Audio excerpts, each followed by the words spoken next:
Tonight, we're going to have Dutch Bagley present Time and Motion, talking about creating motion images in camera. So Dutch, I'm going to let you take over. Okay, thank you. I'll get ready to share my screen.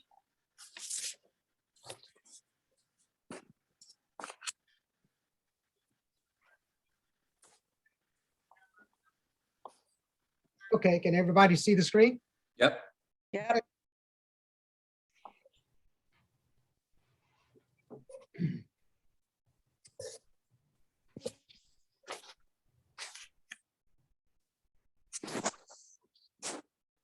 Okay. And the title is Photographs by Motion. This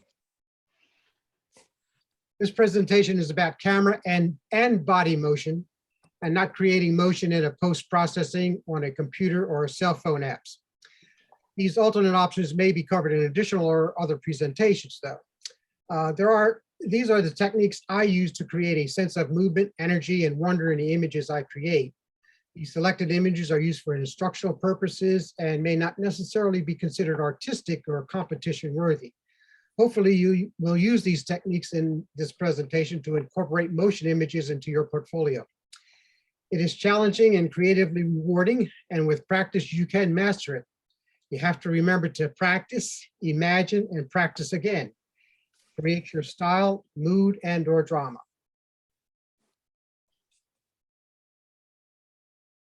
Okay. So we'll start off with just some camera settings that are typical. One, you really need to know your camera set. Whoops. Sorry about that. You need to know your camera settings, so you need to read your manual. You want to eliminate the unnecessary variables to create some consistency. Exposure settings are usually to manual, or you might use shutter speed, or you might, if you have a newer camera, set up a user mode. We'll talk about that as we go on. Shutter speeds are usually very slow, down to half second or less to 30 seconds or more. ISOs are generally around 50 to 100. F-stops are really very small, F22s. And the focal lengths are, I use all kind of devices, cell phones, prime lenses, zoom lenses. Everything is workable for making a motion image. They're all single exposure. I use my camera set on live view. I'm an old 4x5, 8x10 student, and I love to view that way. So all the cameras that I have, I use the live view in order to take an image, whether it's on a tripod or whether I'm taking a motion image or whatever. I do use back focus to make it easy to focus on an image if I particularly want something sharp in that image. And you can find that if you want to do back focus. There's all kind of those things on YouTube that you can go and take a look at. And I expose with a raw image in my camera. And on my cell phones, I've used the Lightroom mobile app to create a DNG image. Some of the more expensive phones do automatically have a DNG setting, but as time goes on, they get more expensive. I've downsized to a much cheaper phone that doesn't have that. So they're all JPEGs coming out of that one. Nothing is off the table here, though. It's really comes to what you decide you want to do and how you want to do it after you've got some basics to go in and experiment with. I call this motion without cause as an image that really shows motion just with a static picture. This was taken with a Sony lens. I have that right here, and if you look at my image in the view, this is the Sony lens. It's, whoops, let me get it centered. It's just the lens. We'll turn it on up top here. It has a zoom function with it, and I can carry it around secretively and carry it like this and take images while I walk New York and that kind of thing. But I also can set it up to take motion images. So it really doesn't matter necessarily what the device is. It's figuring out how to make it work so you can use it as a device that will take a motion image. Let's see. Yes, and keeping it simple is better. It tends to make more artful pictures, I think.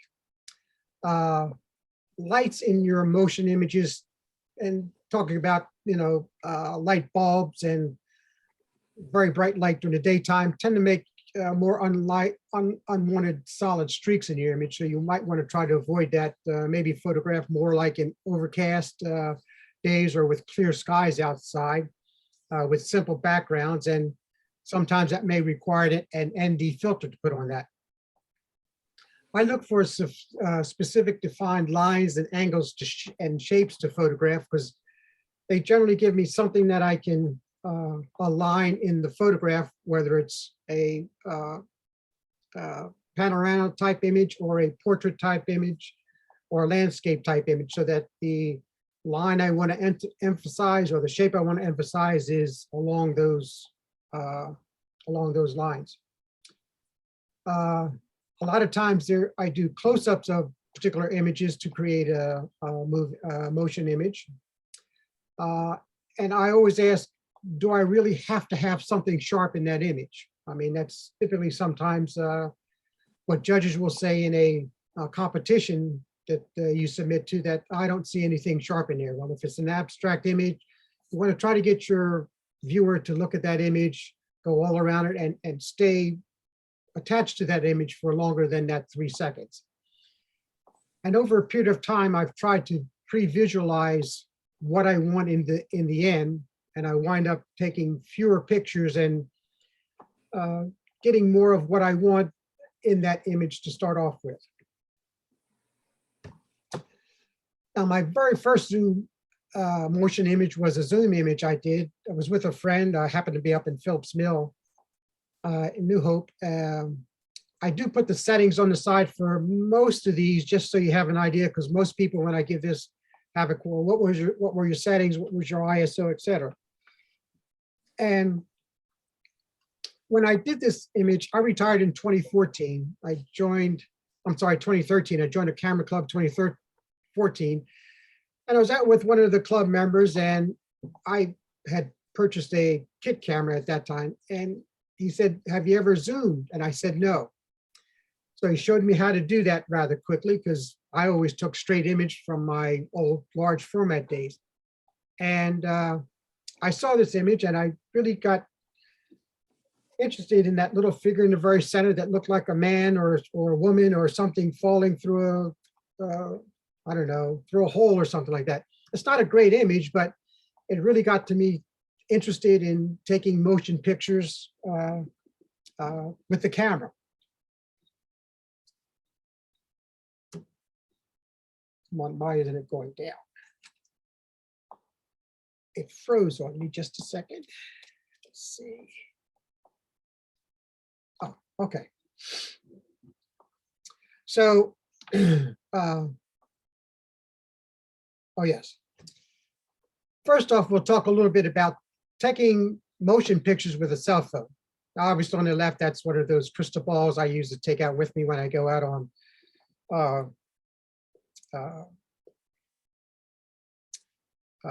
project trips to different abandoned buildings or graveyards or something like that, and I set it around and take images of that.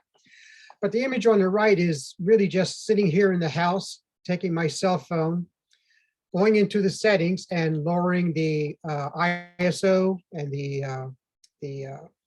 f-stop to a very small level, and physically taking it and moving it around so that it would show this object in a slow motion form.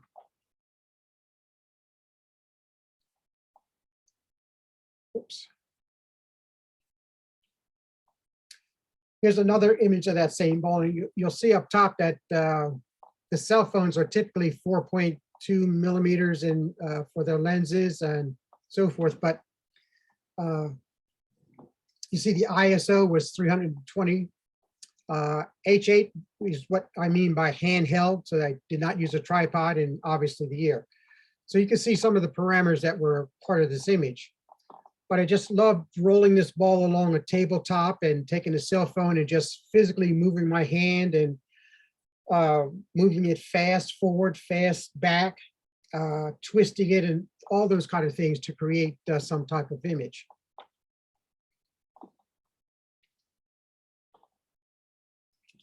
One of the things you can do with a cell phone is these 4 images were all taken with the same speed, the same f-stop, and the same lens in millimeter, and the same ISO.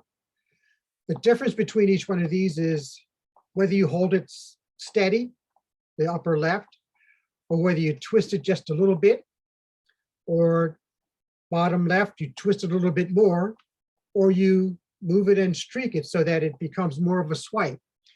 So all of these different kinds of things you can do with a cell phone. My cell phone, I have the Photoshop package so that I do have Lightroom Mobile. So when I take these images, they automatically upload to my catalog, and I can go up relatively within less than a minute and actually go and edit them or produce them or adjust them however I want to make them.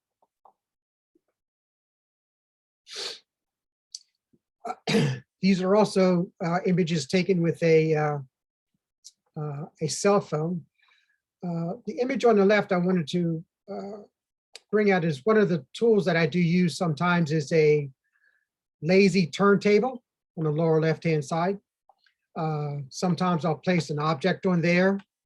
Sometimes a holder that will hold a flower and spin the flower around with my hand while I take the cell phone in my other hand and take that image. There are all kinds of things around your house that, you know, now that COVID is here, that you can start to photograph and make images out of by just taking your cell phone, setting up the settings for low light situation, or I'm sorry, for ISO, as low as you can get that, if it has that on it. And this does work on iPhones and Android phones, and having your aperture as low as you can. I'm a Android user, so I don't know what to tell you, where to go for the iPhone part of that, but I'm sure there's a settings where you can go and adjust those particular settings in your iPhone.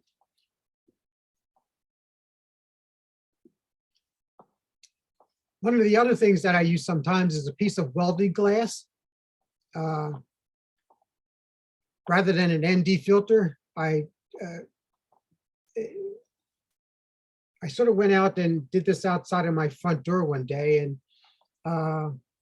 it created a texture for me. You can buy a welding glass at Home Depot or something like that for like $4.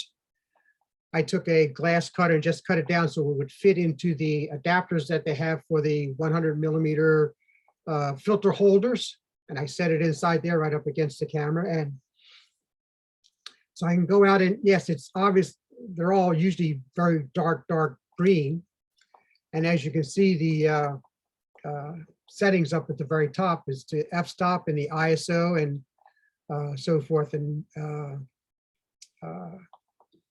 the share screen is covering that up top, but I think it's 1/4 of a second at f1.7. So once I got the green image, I went back into Lightroom. I'm primarily a Lightroom user, and I converted it to black and white and just like the texture and everything that was included in that. So very cheap are these welding glass that you can use, and gives you a different texture. So it's a different option to go out and try to use if you'd like to create some different type of images in that way. We're still using the, this particular one is that Sony I just showed you a little while ago, which is a DCS X10. Just in a little small hallway. I like the lines of the railing next to the up and down steps and the shadows that it casts there. And again, we can come back into the house and actually set up a little work area where a little flower in a vase, and take the camera and just move it physically in and out. Cell phone. And well, this is cell phone on the right-hand side, but the left-hand side is that Sony DCSX QX10 camera I showed you.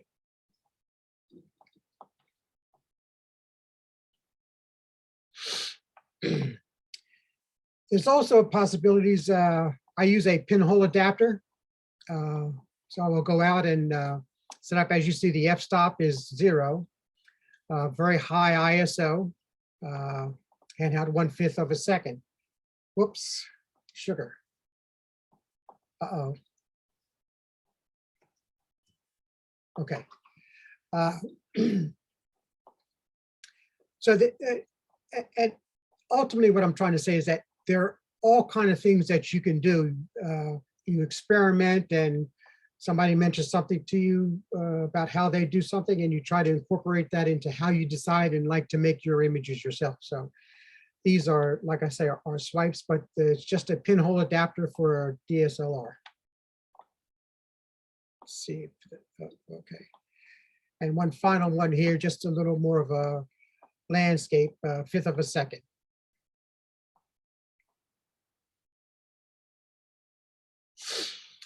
Now, one of the things are what I call motion by camera styles. And what I mean by that is that when you do a zoom, it's typically twisting one way or the other, and that's as far as you go. But I've gone to where I do zoom in and out with exposure at the same time for the same image.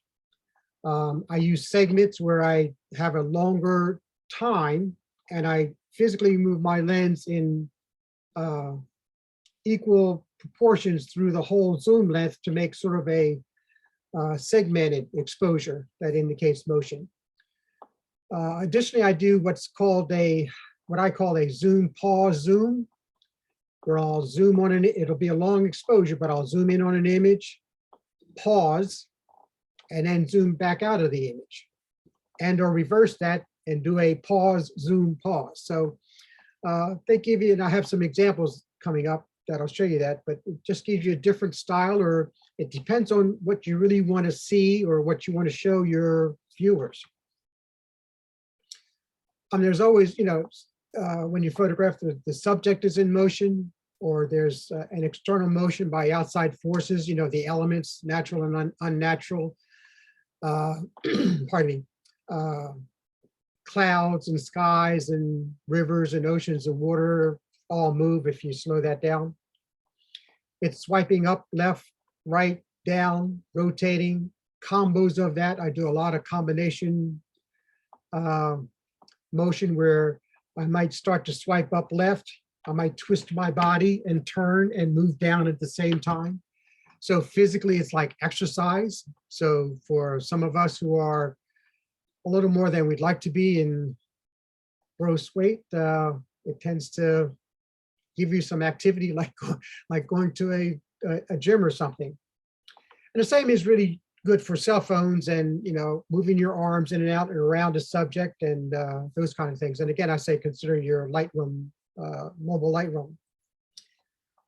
Other motions are while you're still, while you're walking, while you're riding, while you're driving, or you're a passenger. So there really aren't many limitations that I can think of for creating a motion picture.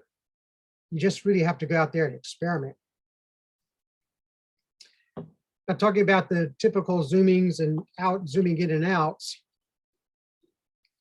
We start off with the zoom segments, which is a 6x exposure. So I had a lens that was 24 to 120. So over that 6 seconds, I counted 1 second and moved the lens of what I thought was a 1/6 of the distance, turning it in one direction. You see what the ISO, this was on a TP is for tripod, HH is for handheld. So like it says, I moved the ring around 6 times to give a sense of motion, or it's static motion, but to me, it's still a sense of motion moving from in, out, or in. And most of my image, you'll notice I tend to like black and white.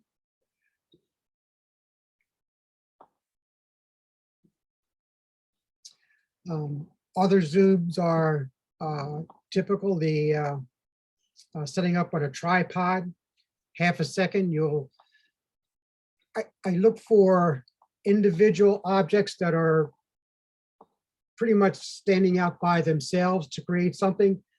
You usually see something in an image that, for me, it sort of appears like a suit of armor. Those are the kind of things that go through your head as you're photographing different objects. So I tend to try to isolate some, have something sort of, I don't want to say bland, but doesn't have a whole lot of activity around it, so that the armor of this valve, which is right up to the Carey steel plant in Pittsburgh, sort of stands, like I say, it sort of stands out for me. I was in Florida for a powwow and sitting up in an arena, and was able to watch the local Indian tribes do a contest for how well they could dance, and just isolated on this one particular tribal member, and just in there dancing, and did a very slight zoom to that, and the colors just stood out to me, and the shaking of the skirt and all those blue and silver sort of yellow colors that are coming out, that just sort of vibrated for me.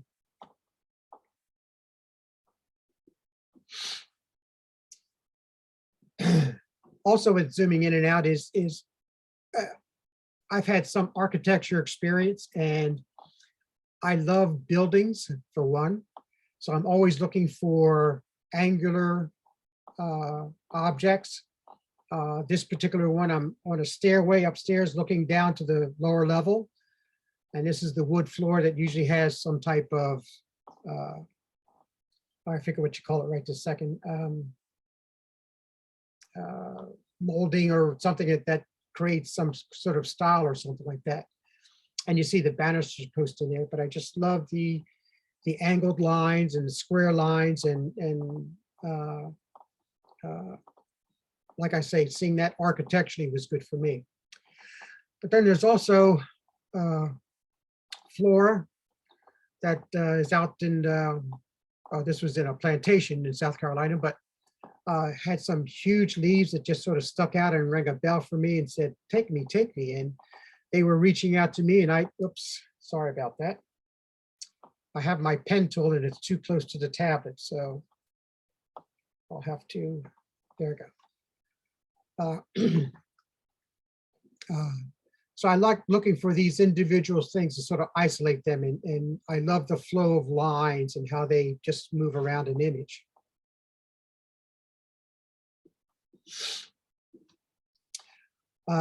Usually when I photograph, in the end, you usually find that you see some type of something that you recognize. I mean, it's a lot of times typically a face or a monster or an item that you're familiar with, that, you know, the more you look at a picture, the more you see something that reminds you of something else. A heart, a flower, or another human being, a shape, or whatever that is. And I love seeing those after I take a motion image like this.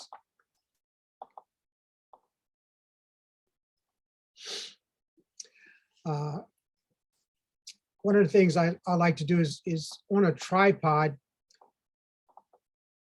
take a longer amount of time to actually zoom. So the picture image on the left was taken at a, geez, I was with Richard Lewis on a photo workshop. I forget the name of the building, but I ran across this window with the blinds on there, and it just spoke to me. And I set up my tripod and centered it, and just did a very slow, gradual twist of the zoom, and came up with these lines that just went left and right and top and bottom, and it was a radiator right below it. And I just fell in love with how those lines just formed that box shape or rectangular shape and all those kind of things. So another workshop was added on the right-hand side is a is that ball that I usually carry around with me, but in a car graveyard. And I pretty much set it up on a bumper and, did a little bit of a swipe while it was on a tripod. And in the end, when I come back and look at it, there's images of what I consider possibly ghosts inside the wall. So you're always surprised with what you find after you take a lot of these images of motion, because you see one thing that you're sort of looking at, and sometimes something else magically appears along with that, which really makes it exciting for me.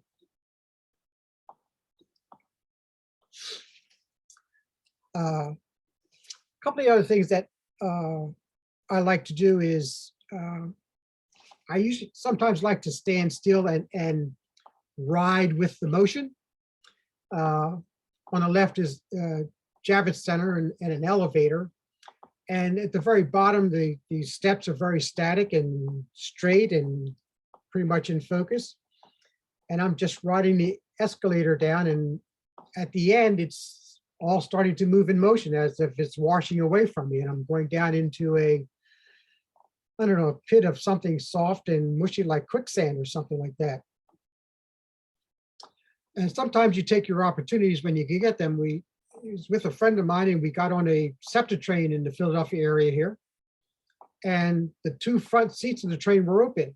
The conductor's side is off to the right-hand side of the train, and there were seats up front. So we stood up in the front of the windows, and as we were going down the tracks, we were just photographing everything. And the train tracks and the way they move and the overhead electrical structures were just magical for me. I just love seeing them going down. And I actually, on this particular trip, I ran out of battery because we were coming back from another photo shoot. But those are the kind of things that inspire me and I like to photograph.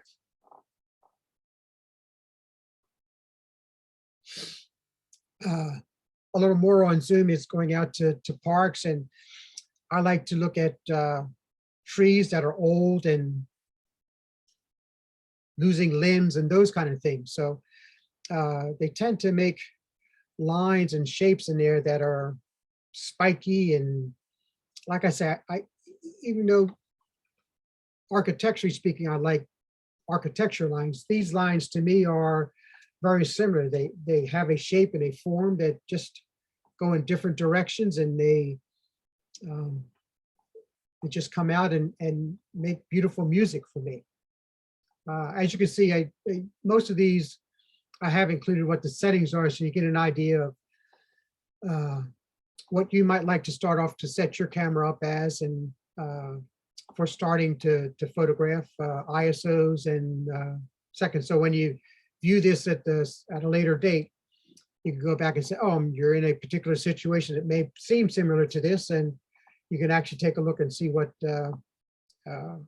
those settings were. And it's typically what I do. I usually ask when I'm out with somebody, who are you, what are you shooting at? And they'll say that, I'll reset mine to that and see what I can come up with. So.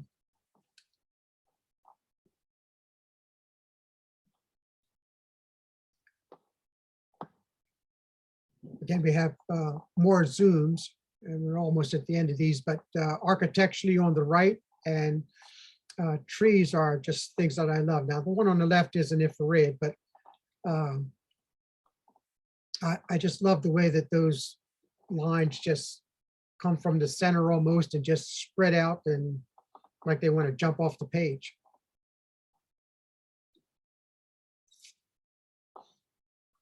I love going out at night. I was up in New York City at met several years ago now, but they had put lights around a tree, and it just looked sort of magical with a very slow movement of the zoom. Now that's only half a second, but twisting the collar just for that amount of time gave me just those very short white lines that, even though a lot of times white lines that destroy an image, to me, they really created and made that image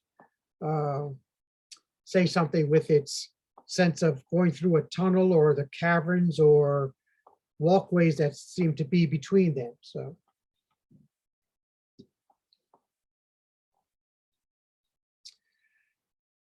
this is a little more of what I was, and I have a couple more minutes later on, but the pause zoom or zoom pause, where on the left-hand side, I focused in on this, oh, sugar. I can't use those together, can I? Sorry about that. I focused in on the fire escape and wanted to have that so that you did know what that was, because it was bright red and I knew it was going to come out at the as be the main part of the image.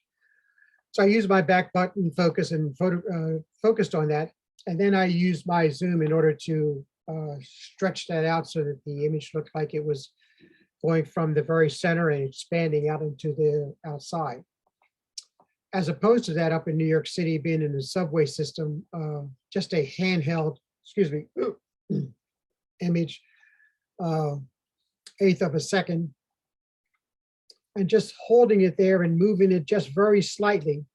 And I happened to be able to catch a individual in there who was walking down the aisle and or the walkway there, waiting for the train to come in.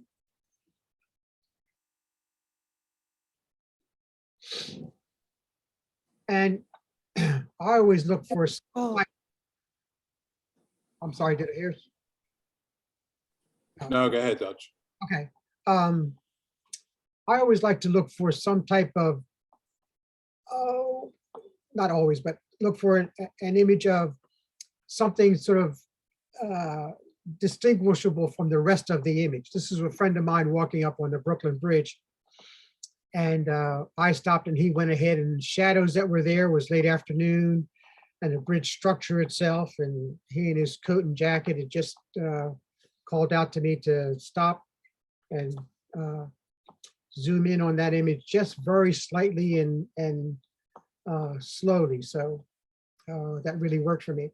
There are also a lot of times that you'll see for the one image on the right, clouds and trees. Now there's only those, you could call the sky a third element in there, but the sky and the trees work together for me to have the trees reach up to that cloud that sort of took on a shape and a form. I mean, you can imagine what that cloud might be. It could be maybe something human, or could be a bird or something like that. But I like trying to limit all the other obstructions or non-necessary things in an image, and really just try to capture that one image in its simplest form.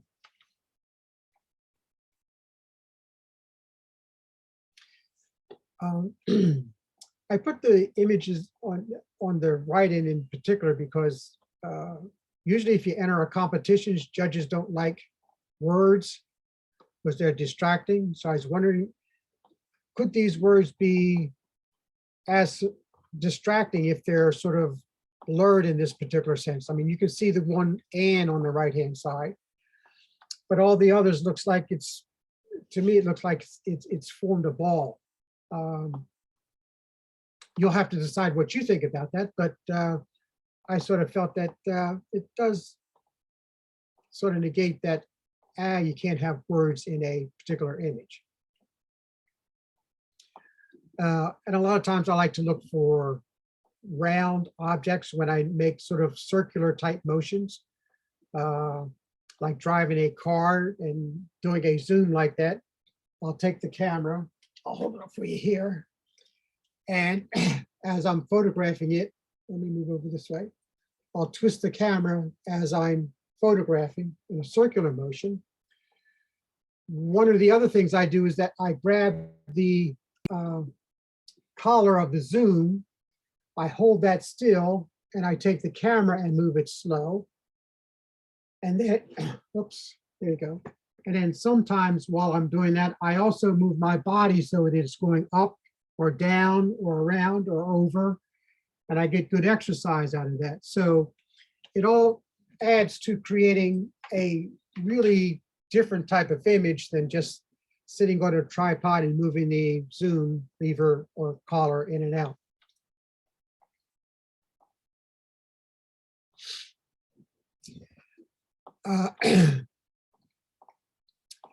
The image on the left-hand side is obviously a pine tree, but the wind was blowing so ferociously that day that when I looked up and photographed this, I did do sort of a steering wheel turn to that.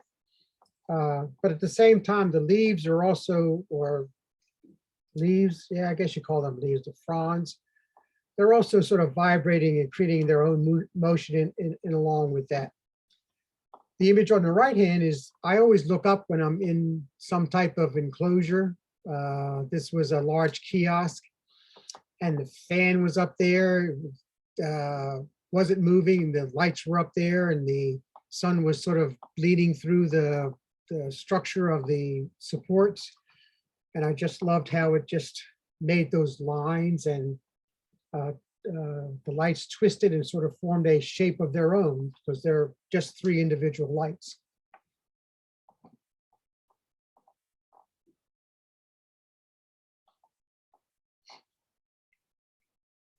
Oops, okay.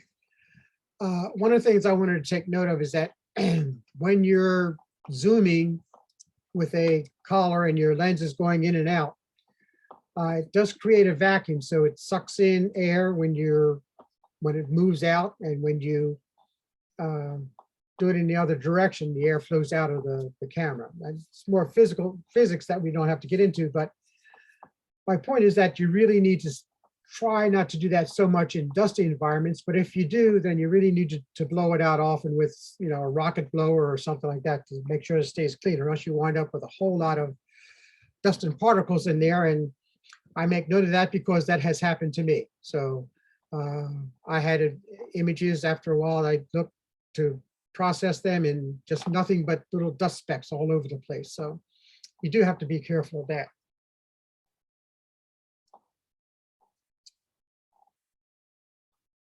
Okay. Yep. Okay. Subjects or objects in motion. Some people would look at, they do light painting, may add some motion to your image if you do light painting. I did this one at night at a cemetery, and 30 seconds, I ran up the steps and ran down with 2 light sticks in my hands. And, I show this just to say that you sort of have to think of all kinds of things that may inspire you to do something new and different, or change what you've done as usual. In fact, if you look closer, you could sort of see me in a little shadow form back there standing, but it's just one thing to think about is that something that you could add to your process that may create a interesting motion picture for you? I'm not saying that, using the lights is necessarily a one that'll do that, but it may inspire you to do something else. And I think it's inspired me to do something in a couple pictures further down. This is the same thing with a light stick. I mean, it's really just the bottles there on a shelf, but using a light stick to, over that 5-second time span, to spin around and sort of create a smoke effect that seems to be coming out of the bottle.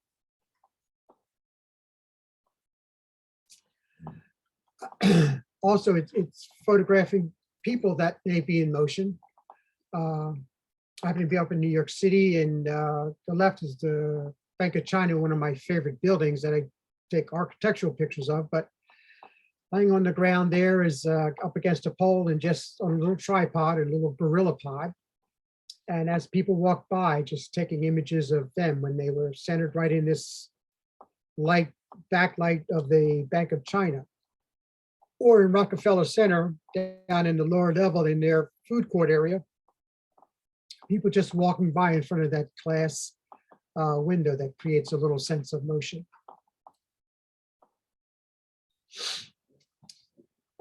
Walking the streets of New York and having a camera on your hip. There are all kinds of, I just love the leading line that was there, but the people marching towards me were a little bit,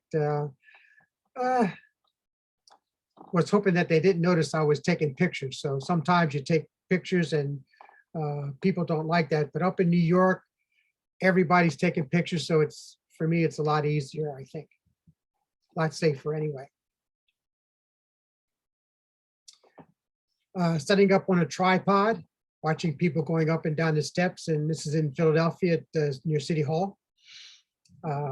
Just 1 second, 1.5 second exposures, sitting on a tripod, waiting for the people to come up and down. I mean, they're out of focus and blurry, but you see motion in them moving and the reflections also. None of them seemed to be concerned that I was standing with a tripod there taking pictures, so I guess it was all right for them too.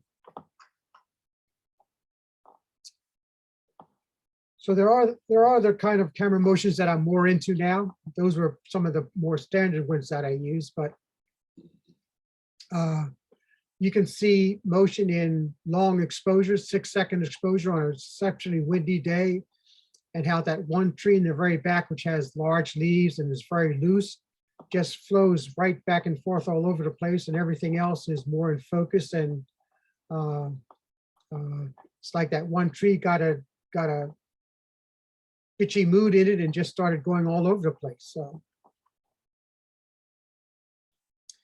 and there are the standard, clouds moving that are pretty frequent and pretty well known.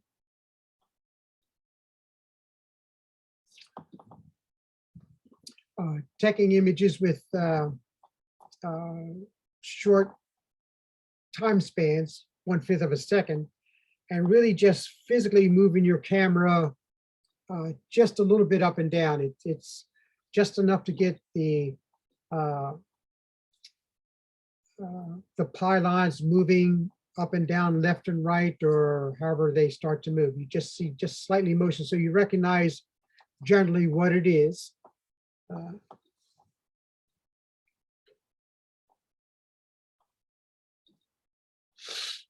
Oops. Oh. And we'll talk a little bit about setups. And setups, by that I mean in your house, maybe using a light box, putting it on a spinning lazy turntable with a light on one side or the other to light your subject. These are all flowers on a turntable, just a little late, but they used to call them Lazy Susans, but purchased like in, I don't know, Bed Bath and Beyond for a few dollars. But you can put your subject on there, whether it's a vase, put flowers in there, put anything you want on there, spin it around with your hand or have somebody else there with you, and actually take and create motion pictures out of that.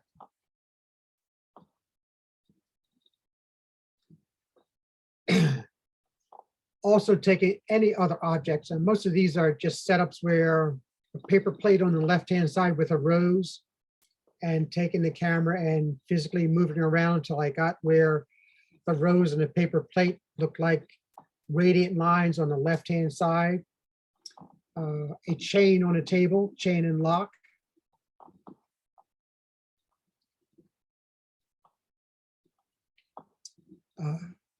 Up on the upper right, just a slight zoom on this particular image, but a little dish on a table, rocks, stones, shells are all circled in there. Just some odd pieces of knickknack you may have laying around your house. And once again, the paper plate with a different type of flower leaf laying on top of that. One of my others that worked out to be pretty good was the basket on the left, was with this really just sitting on a table and just a very slight movement of zoom on that one. And on the right is the same basket flipped over on the edge of the table with a black tablecloth. And it's got a totally different look to that. So photographing the same thing sometimes is, you get quite different results, and actually two different pictures, totally different pictures. Next, we're going to talk a little bit about planes, trains, and automobiles, and setting up a camera for motion on those vehicles. I currently have a brand new leased vehicle. So the things I used to do with my own vehicle prior to this, I cannot do to this car, so I don't have an image like that. But with a remote and or being a passenger, those kind of things, and put a black cloth down, eliminates the reflections of the sun or whatever that is in the image, and you really, with a clean windshield, can get a fairly good, decent picture. On an overcast day, it's much easier, obviously, what may be in front of you. And also, when this next series comes up, I wanted to show that I use rubber lens covers, lens shades rather, on my cameras, so that when I'm in places where I want to get something inside a glass or on the other side of a piece of glass, that helps to eliminate reflections that might come in there. And I don't put my physical hard camera lens up on the glass. So I can physically move my camera a little bit left and right, up and down, or however that is. So you'll see more about that as we go on. I spent a couple of years riding very frequently back up to Brattleboro, Vermont. One of my favorite places is right down from Putney, Vermont, where I did a lot of Zone 6 studying with Fred Picker in the Zone 6 system. So riding that Vermonter, looking out the window, I would usually try to find a seat going from Philadelphia to Brattleboro on the opposite side from where the sun was going to be that time of day, so that the sun wasn't shining into my lens. I would take my rubber lens shade and put it on so I could put my lens right up against, or the camera right up against the window. And I always usually look for a seat that had a clean window, because the windows are not necessarily always clean when you go up there. So having gone up and down there so many times, you begin to see some of the same buildings, some of the same forms and shapes up and down the tracks, that you sort of look for them to come up, and you make a mental note of where they are. So you see buildings, and obviously in the upper left is one that I used a physical motion, but you know there's a factory behind that particular photograph I took. The bottom right one is very similar, another factory, but still that kind of twisting motion that gives the image a sense of, you want to twist your head one way or the other to look to see, am I standing upright, or is it not standing upright, or what is that? I try to get people involved and the viewers involved looking at the image longer than that 3 seconds. Always going over a underpass or bridge over top, the abutments usually have writings on the wall, or if you pull into a station, there's people walking up and down the platforms that you can take photographs of, you know, just sitting there. And like I say, camera up against the glass with the rubber lens shade and twisting the camera according to what you might want to see, what you might want to get in the end.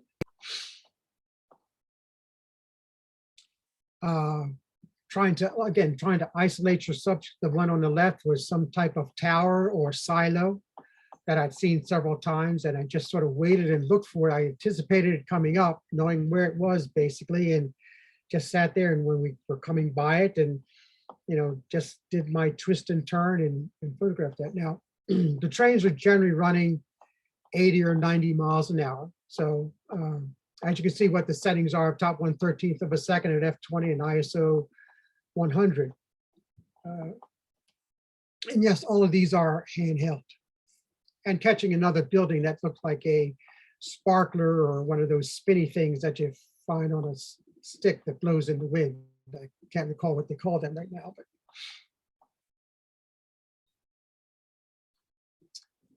more buildings. And the image on the right was, we were just sitting there at the station waiting for the rest of the people to load on, and it was just a bench there in the window, and the one window was somehow was reflecting light rather brightly. The other windows may have been broken or empty, and I just loved the way they just sort of shined and made a square and contrasted the little bench or whatever that is down right below it. So those were the kind of things and how I looked for images as I was riding up and down the railways.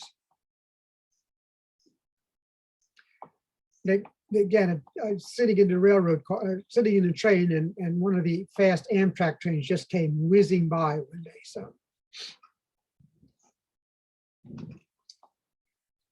now the image on the bottom is just one of the ones I call, which I'm getting ready to get into later, is I called road rage. But I was a passenger in a car. I think my wife was driving. I was looking out the window with the window down, and just taking pictures of us traveling, but using it at a slow shutter speed and a low ISO, and taking pictures. And I usually name my pictures. And this one I called road rage. And it really just it didn't look like the side of a road. It looked like water and the ocean or something like that, and clouds. And really it was, as we were driving by, it was trees and rocks and something just totally different. So there are a lot of times you can be amazed as to what you actually photograph and see in the end, as opposed to what you saw when you thought you were taking that picture in the beginning, if that makes sense. Some of the setups that I've used over the years in cars I've owned, and I've done more things to the cars in order to set up being able to take pictures while the car is moving. At one time, I used to call this remote exposure while driving, or a Rudy. But I sort of put that aside. I mean, one of the things you do have to have when you do something like this is to have plenty of cheap UV filters, because you got to worry about the bugs and the stones and the road tar and the rain that may be coming down, those kind of things. So it was a great experiment to learn how to photograph with some of these things. So let's see what I did here. Oops. Here's one that was taken at night with the remote and the camera on the side of the door window, turning around a curve on a street that had a gallery with a lot of lit lights on the inside. You can see the no turn on red sign. I don't have anything red in there, but just was interesting to me how that totally came out at 2-second exposure, 3.5 and 18 millimeter, an ISO of 100. Here's another image of just a different place, but the same technique and the same style of taking that photograph. You can be traveling down a street under bridge, and there's all kinds of things that, you see them happening. I mean, I'm a passenger in the car, and it's just, sometimes I'll open up the rooftop and I'll stand on the seat, depending on whose car I'm in, and actually take a photograph while we're riding along like that.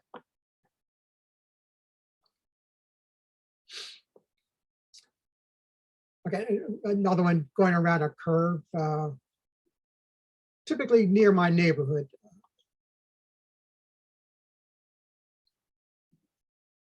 Okay, next one. Oh, there it is. These are a little bit more recent. These are done very late at night. The upper one done is actually a bridge that has, I'm sorry, I'm going underneath an overpass that has a fluorescent lights on the walls of the underpass. So as you drive through, they're long fluorescent lights, maybe 5 or 6 feet long.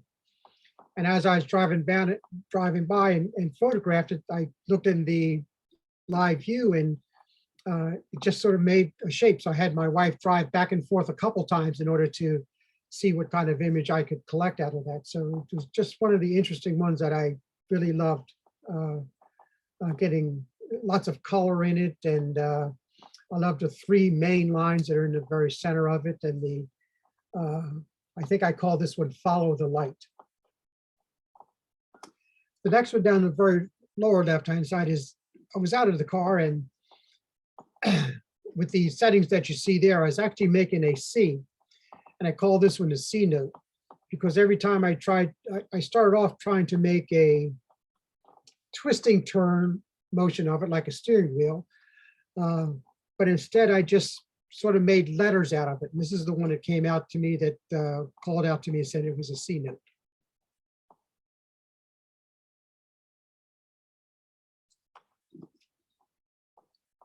I see the,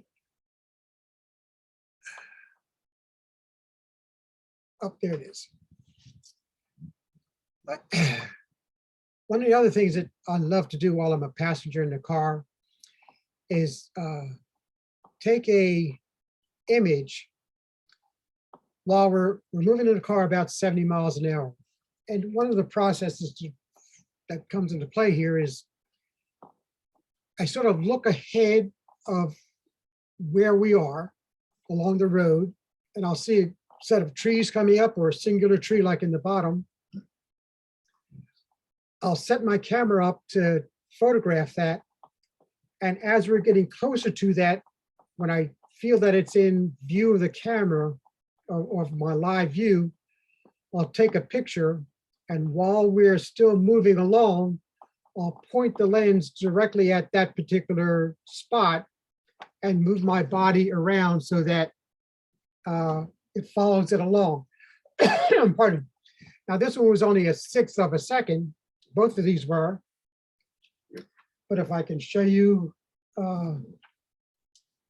it's, as you're driving along, you're looking in one direction, going forward, and I know it may look backwards on your screen, but as you're coming up to that object and the car is moving, you press your shutter release, and as it's going around, you twist your camera around so you're still centered on that very one center tree, like went down on the bottom. So I just kept my camera pointed at that tree.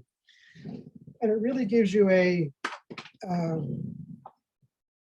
unusual type of motion. As you'll see in the bottom one, it sort of comes in from the right, goes over to the left, and then spins back over to the right again through the tree.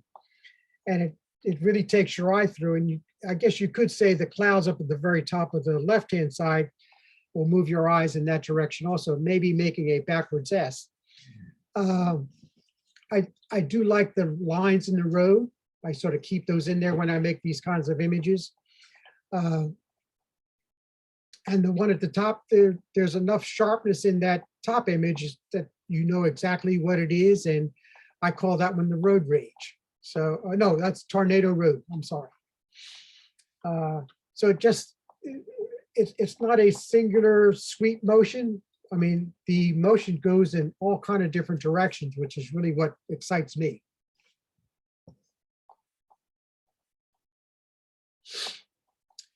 These are a couple more going down the road there. I love the square and rectangular portions of that upper image, and just that sweep that goes around like it's going. The lines seem to be going around the back of that abutment. So very similar with the one down on the bottom. I even like the electric lines and the poles that are in this one, and making out the lines in the very center of the abutment that, two different as we're going down. So this could probably be two images, because the bottom image, you see on the left-hand side, sort of I don't know, it could be trees, it could be, you can make that to be anything back there. You could probably cut this image maybe in half and create something out of that other side of the image. But I love this style of photographing and creating an image that displays motion. These are just a couple more that I've done. The one at the top, you see the trees are pretty much in focus in the very center of that one up top.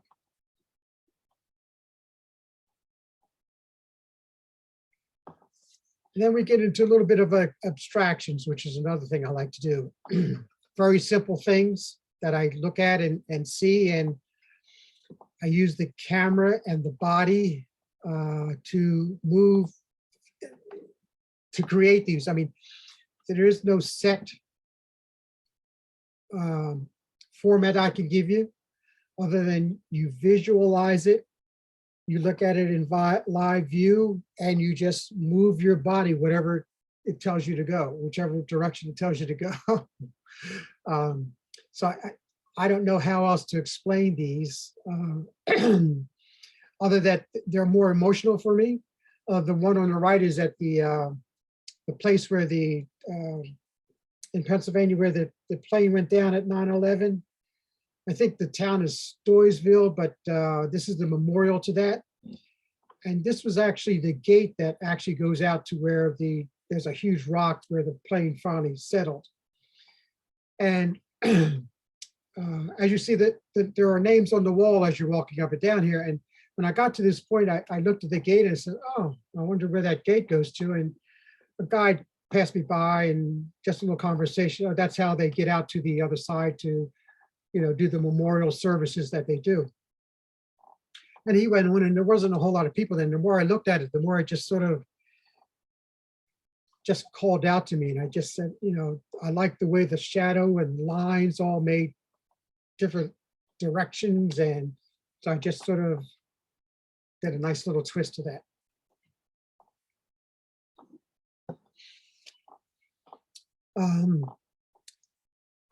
It is difficult to explain an abstract image. The less, the better for me. So again, I try not to have too many details in there.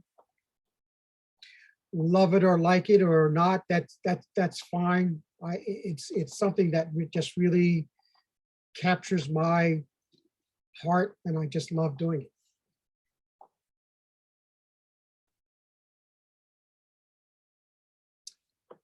A lot of these that are abstract are taken typically in abandoned places,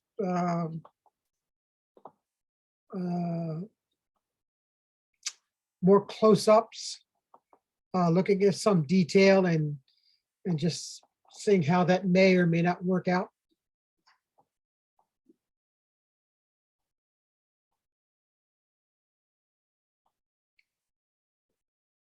Some things are readily more recognizable.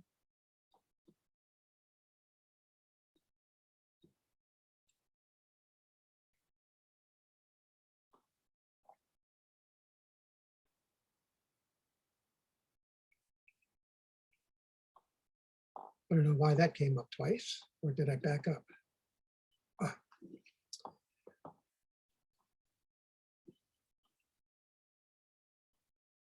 Dutch, may I interrupt you for a moment?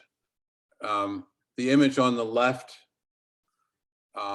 is the #1 prize image. It was processed a little bit differently when you submitted it, more of a sepia, but that's your #1 image for the Michael Day International Competition winning spot. Oh, well, thank you. I didn't know that. I would have put that image in had I known that. But ultimately, yes, this is the picture that was processed differently. So this is probably just a little different of an angle or something like that. But the other image is just called more to me. So, but I love these architectural type images and so forth. But I really am honored. I don't know what to say. I'm speechless. Thank you. You're welcome. The image on the right is very similar to one of the previous ones at an amusement park, and seeing the ride spin around and just deciding how can I photograph it so it's just a little bit different than the typical total spinning circles that you see. It just really grabbed me and made it really pretty nice. So I spend a lot of time looking in live view to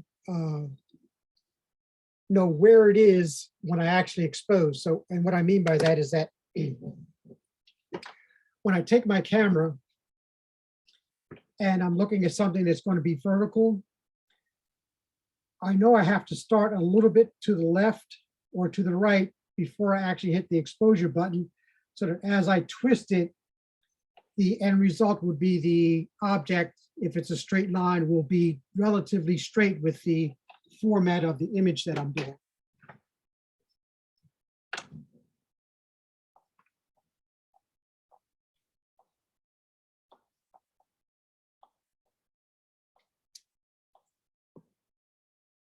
these are actually very simple objects, but once you decide to make them out of motion, they really do flip around.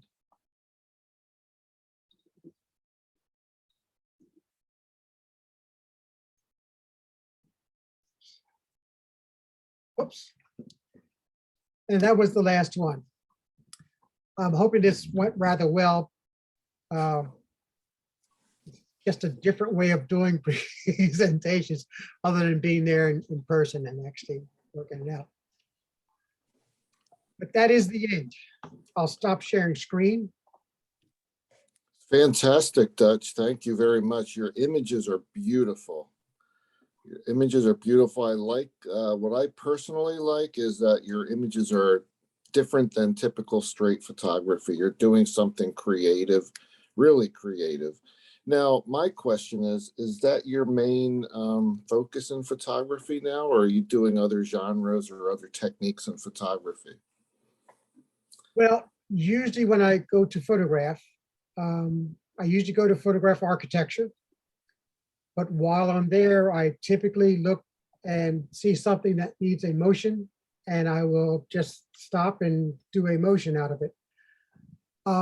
So architecture, abstract, and motion are my three main genre that I work on.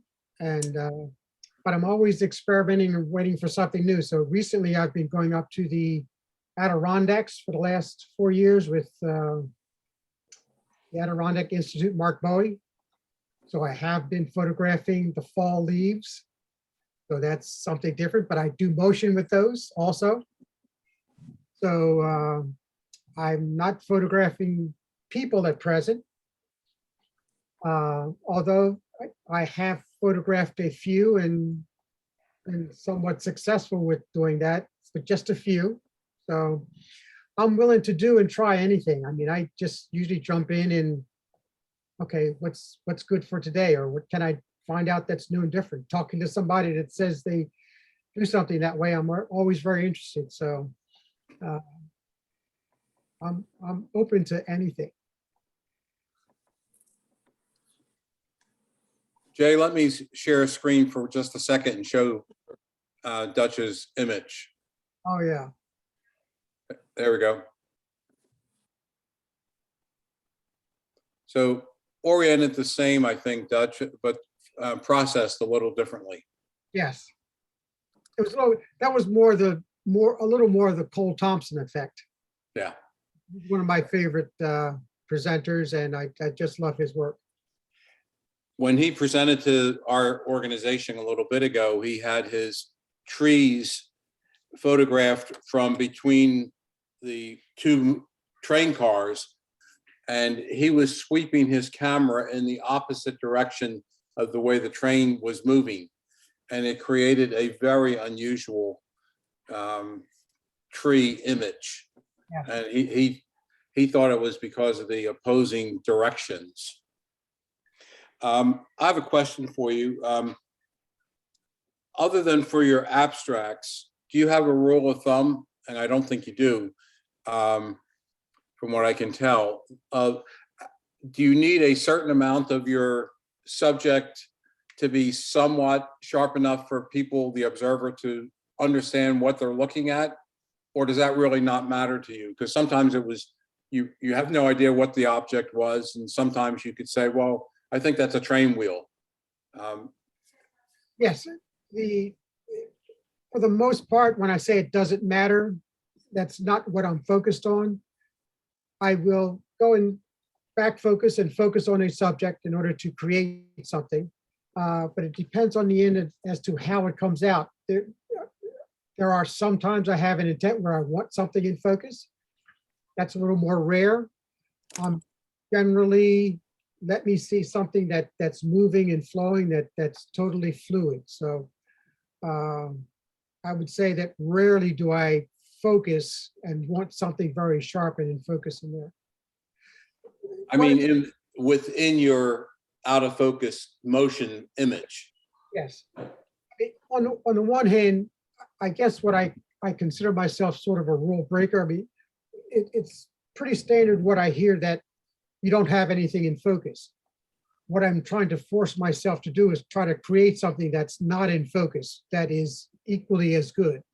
So I usually set up, I guess you would say, some difficult paths to take just to teach myself how to do something better. So, and it's not that my images are fantastic and great as they are, it's that I'm trying to make them a whole lot better so that they would be considered equally with those that are sharp. Do you follow what I'm trying to get at? I'm trying to create something that will work alongside of a sharp image, or an image that's a motion image that has something sharp in it that you can recognize. Which goes into my next question, which is, do you think your image can stand alone, or do you need to present it in a grouping? Say, would one of these fit in with a competition that has straight landscape?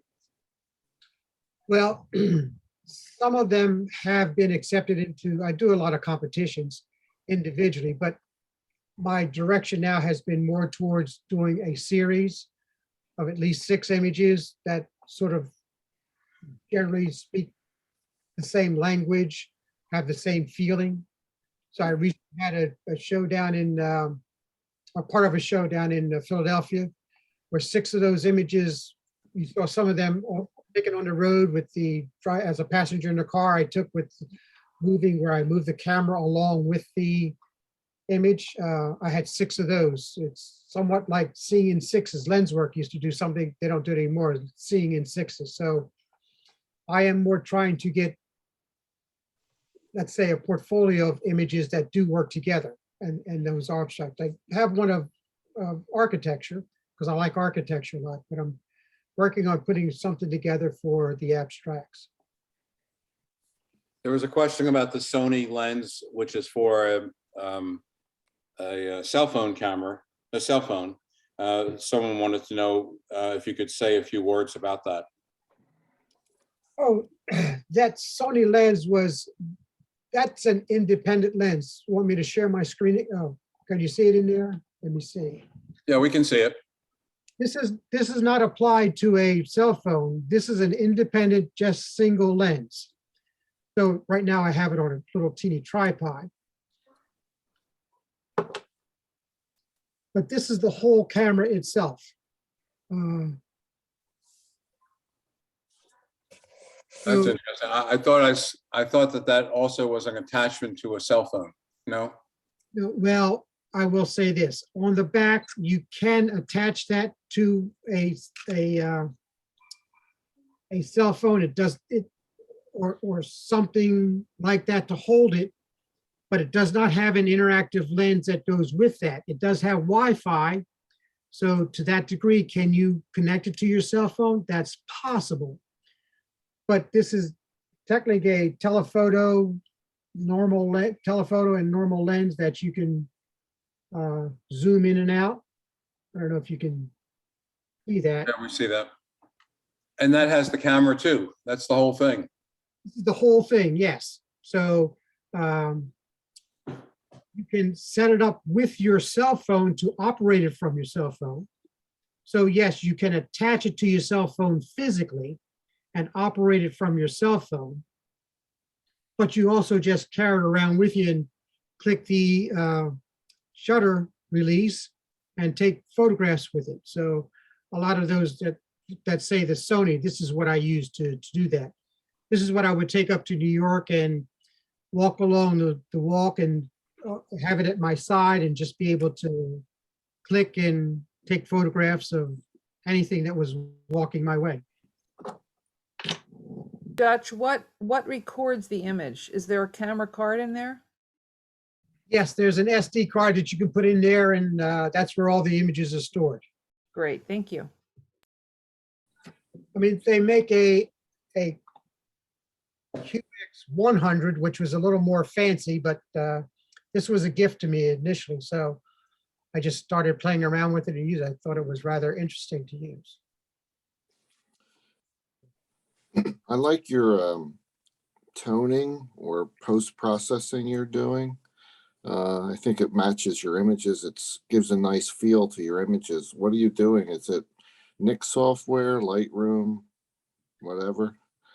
Yes, I post-process in Lightroom, in Lightroom, and I use Nick software. And over the years, I've developed a sort of style that I like, and that's why most of my images are toned that way. It's their sepia toning that, for one, but there are certain about 9 different presets in there that I've modified that I like, that I usually go back to create something that I like. So I'm a little more minimalistic than having a whole lot of presets. So those 9 satisfy all the things that I currently like to do and want to do. So That you mentioned that you don't usually use a neutral density filter. You're shooting a lot of your blurry images at f16 and f22, which I don't assume you need that kind of depth of field. So why not put a neutral density and shoot at a more medium f-stop like f8? oh, I will try. I just have not done that. I'm a self-taught person, so it's talking to other people as to how you do that. I've just never done that. I do have several ND filters. I use them more for, the typical images that you do for at a lake or something like that, to make the glossy water effect or those kinds of things. But I've not really used them for motion. I've really just never really thought about that part of that. So, but that's another idea I will try now. So thank you for that.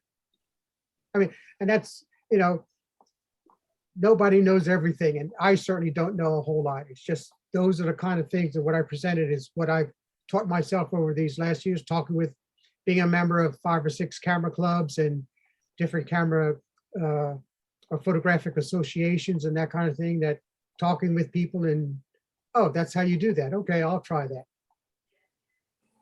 Have you considered or have you experimented with manual focus lenses, classic lenses, lens baby lenses, etc.? No, I typically only use 2 lenses. I use the 15mm IREX. I do have my father was a Nikon user, so he passed down those lenses to me when he passed away, which is really the only reason I have Nikon rather than anything else. But I do use manual on my camera, so everything I use is set up manually. And I do have 1 or 2 other lenses that are manual. So, again, that takes me back to those 4x5, 8x10 days when everything was manual and you had to meters and all those kind of things and cards to check the different phones and so forth. So I'm comfortable with doing that, but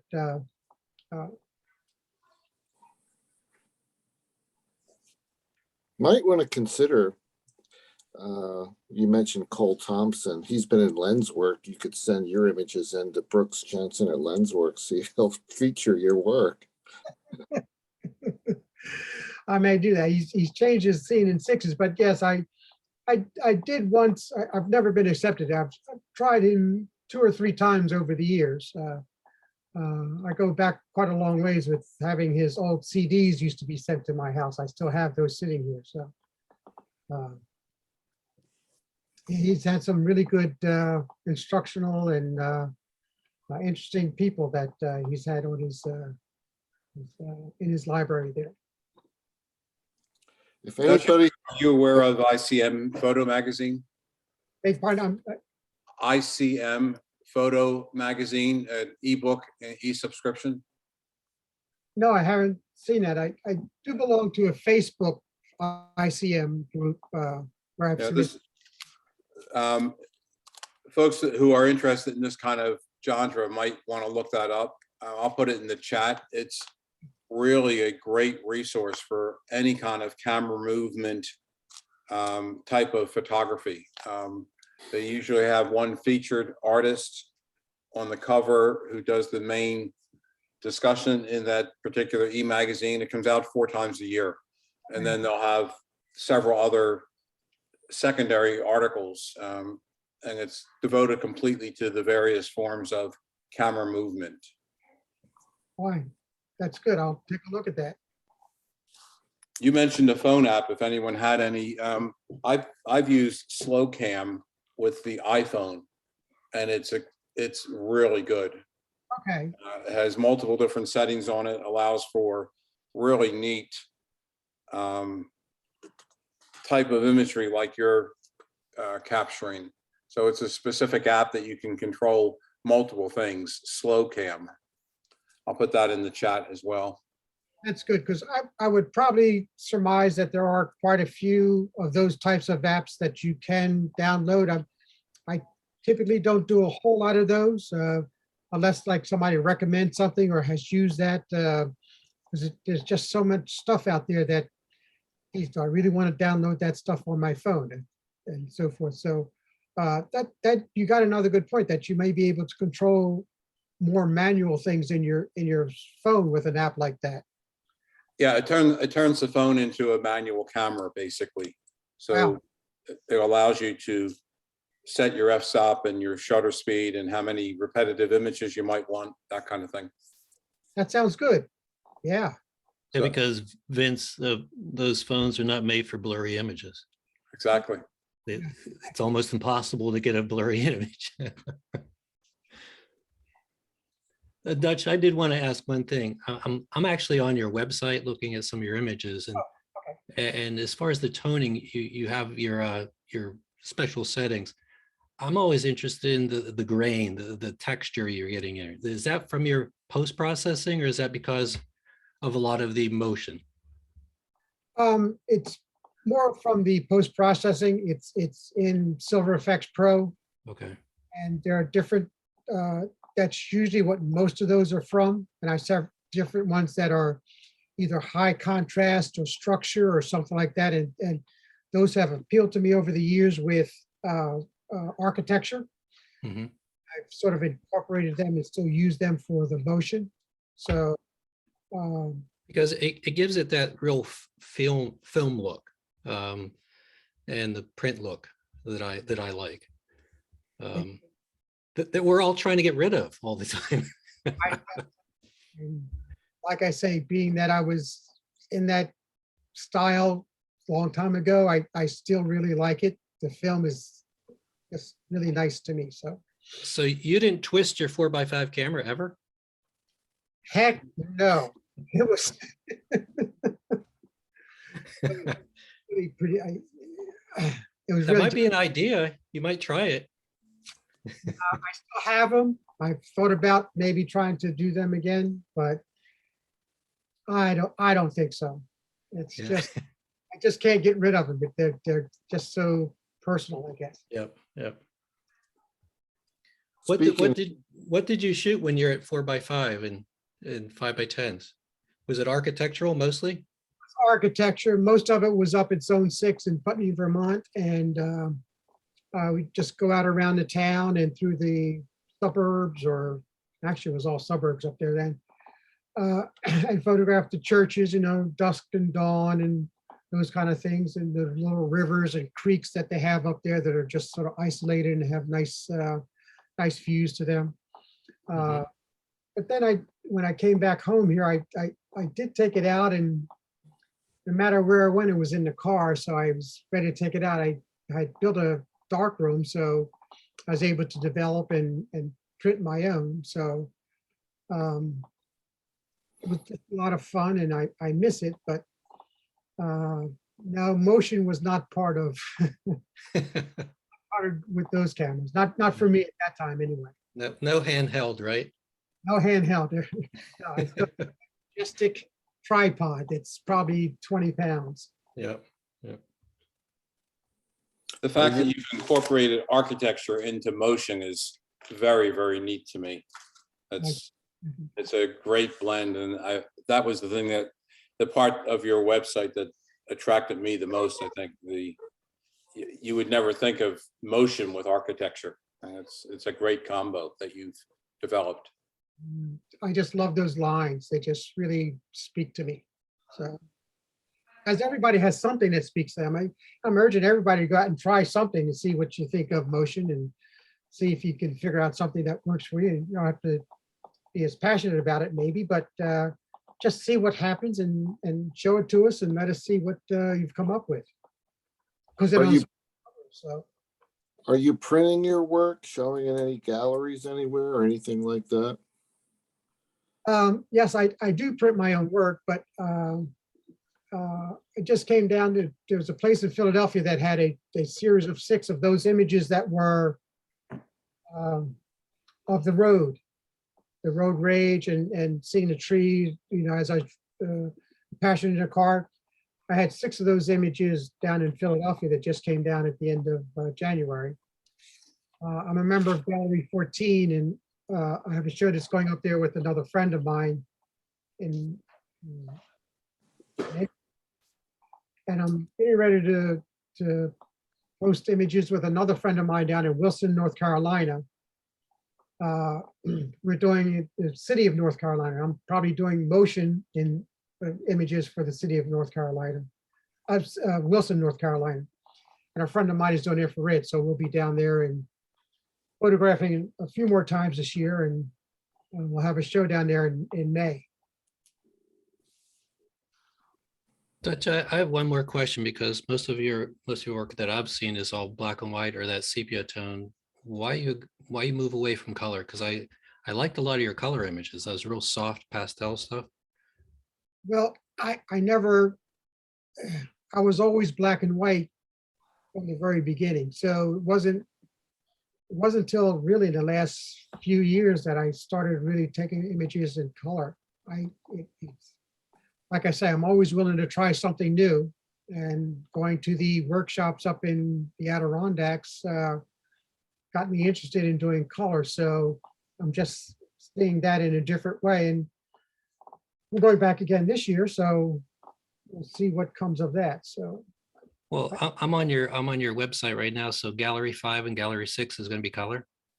yes, they will be colored. The first one will be the Adirondacks and how I've seen that over the last 4 years. And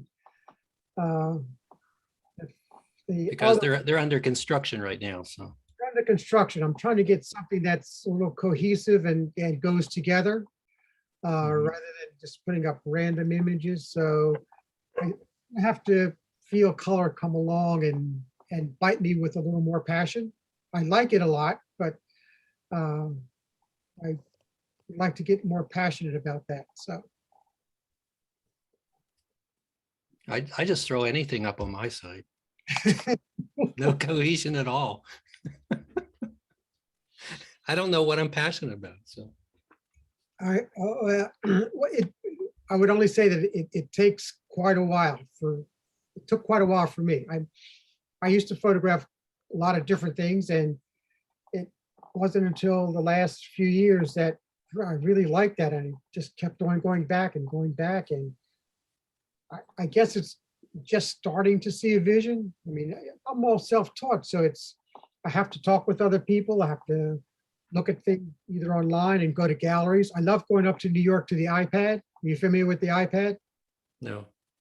AIPAD, the Association of International Photographic Art Dealers, has it once a year up in, well, with COVID, they've suspended it, but it's at the Pier 94, and galleries from around the world come in and they set up their shops and bring in all the images that, not all of them, but a lot of the images that they have from all the great masters and so forth. And you physically can get a print in your hand and actually see a physical print. Typically they're in black and white of the old, you know, Edward Weston's, Ansel Adams and images. You know, they're selling for $8, $9, $10, $12, $20,000 a piece, but there's a whole lot of them up there. And it's really being able to see that and seeing a real image that was printed by the masters from way back when. So, and then seeing the brand new things that younger individuals are doing that sort of inspires you. So, What's the name of the group? AIPAD, the Association of International Photography Art Dealers. It happens once. There used to be in the Armory, and in the last couple of years, well, 2017, 18, they moved it to the Pier 90.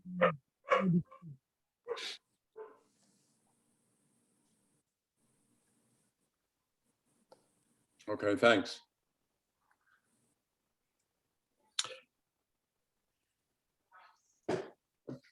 Dutch, there's been a number of comments in the chat related to your talk and congratulating you and your great job and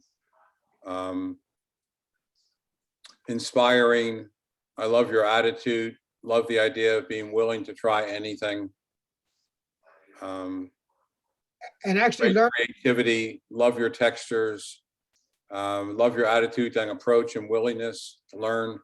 So you were very well received tonight. We had a 41 at the peak, which is a very high night. So you attracted a good amount of attention. well, thank you. I mean, I really learn from other people, no matter what your skill level is.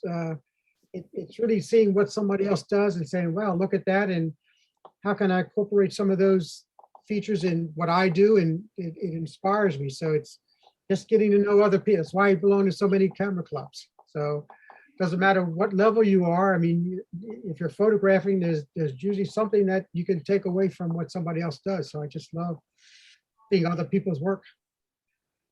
Thank you for sharing, Dutch. It's fantastic.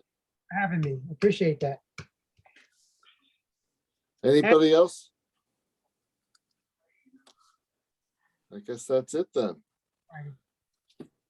Well, if you have any comments on how I can improve this, because I'm going to give this again in a couple more days, but this is the first time trying to do it on Zoom. So I think it went well. I think it Yeah. went well. I do too. It's Well, good, thank you. very good job. Okay. Well, thank you. Right. thank you guys. Appreciate having. Thanks, Dutch.